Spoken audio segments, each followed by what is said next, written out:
কিয়ামতের মাঠে যখন থাকবে সবাই ভীত, হাফেজদের মা বাবা তখন হবে সম্মানিত।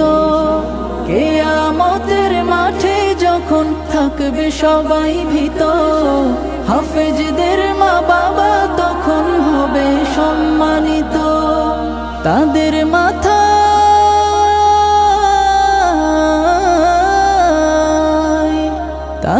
মাথায় নূরের মুকুট দিবেন রহমান, যাদের বুকের মানিক হলো হাফেজে কুরআন, হাফেজে কুরআন, হাফেজে কুরআন।